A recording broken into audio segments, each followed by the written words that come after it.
Hey y'all, I'm Megan, but you can call me Sunshine Winters. Welcome to my little corner of the internet. Before we dive into all the deep stuff, the healing, faith, and growth, I figured y'all should actually get to know the girl behind the name. I'm 34 years old. I'm 5'2" and about 145 pounds. I'm a Cleveland, Ohio girl, born and raised. I'm single, no kids, and the oldest of three. And I'm the only girl. Now that y'all know a little bit about me, let's get into some deeper get to know me questions. In high school, I needed to come up with an alias. At the time, I was obsessed with the name Winter. I thought Winters had a nice ring to it, but using Winter as my first name felt like copying. So I thought long and hard, and then it hit me. I'm a total ray of sunshine when I'm happy. So why not mix the two? Sunshine Winters. And boom, the name was born. All right. Now that y'all know how Sunshine Winters came to life, let's get into some of the real questions. The ones I know y'all would be asking for if we were sitting right here together. So grab your tea, grab your smoothie, or whatever you've got, and let's talk. I lost 86 pounds total. I started at 200 pounds, and my lowest weight was 134 pounds. I spent years trying every diet you could think of: low carb diet, juice cleanse, meal replacement shakes, and even starving myself just to end up right where I started or worse. I exercised like my life depended on it. I was sick of yo yo diets. I even went to a nutritionalist, and that wasn't much help either. I was over it all. The only person who knew I was getting it done was my mom and my cousin. My cousin had already had the surgery, and she was the one I confided in the most about doing it. Respecting the sleeve. The hardest part is learning to listen to your body. Honestly, I think I would have waited maybe one more year, but then again, I wouldn't be where I'm at today. So, yeah, I would do it again.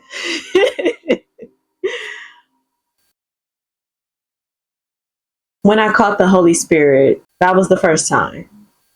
Whew. It felt like my soul was being pushed out of my body. My whole body started shaking like an earthquake from the inside out. I couldn't stop crying for what felt like an hour straight. That moment changed everything. But I'll save that story for another video. So make sure you hit that subscribe button, because when I tell y'all what happened next, you'll understand why my faith is different. From that day moving forward, I became super spiritual, because that day I didn't just catch the Holy Spirit, I spoke in tongues for the first time. And let me tell you, I didn't even believe in that stuff until it happened to me. But then again, like I said, we'll talk about that more in another video, because that is a whole nother story in itself. And I'm not even halfway through these questions yet. Sometimes I wondered if God was really listening to me. I was going through a lot during that season, but the moment I heard God speak to me, that changed everything. When I'm having one of those days, I take a deep breath and say, Jesus. Just saying his name is all I need, because that's how much I believe in the power of Jesus. I was admitted to a crisis facility after having a breakdown. That's when the doctor introduced me to the term bipolar, and he told me that he thought that I might have it.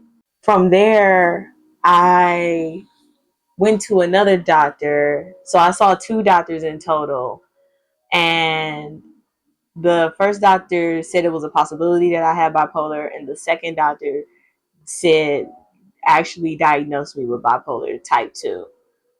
So yeah.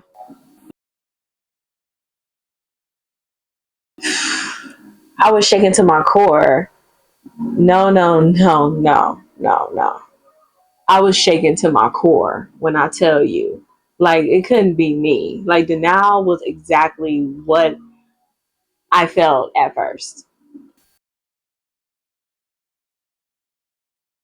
Well, one of my closest friends is bipolar.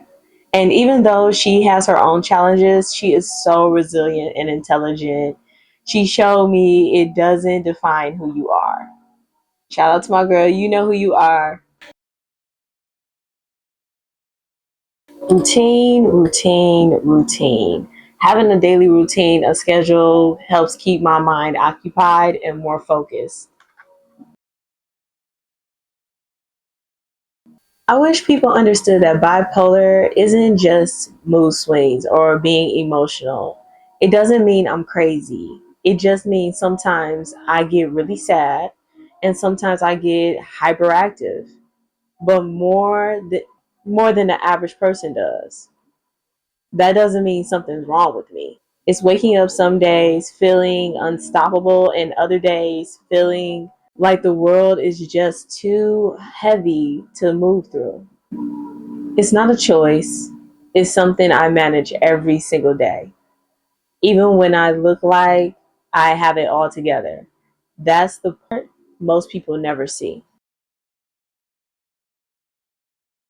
Honestly, my Holy Spirit journey shaped me the most. That season taught me who I am. It grounded me, healed me, and helped me see life through a whole new lens. How I've stayed confident and joyful after everything I've been through is hope. I just know that my journey isn't over and there's better days ahead. I can feel it in my bones. Not giving myself enough grace. Honestly, I want people to feel safe and seen when they watch. I want Sunshine Winners to be a space where you can breathe and be yourself. No judgment, no pretending. I want you to feel comfortable enough to share your story in the comments below because we're all in this together. Whether you're laughing, crying, or just reflecting on your own journey, I want you to walk away feeling lighter, knowing that you're not alone and knowing that there's hope no matter the season you're in.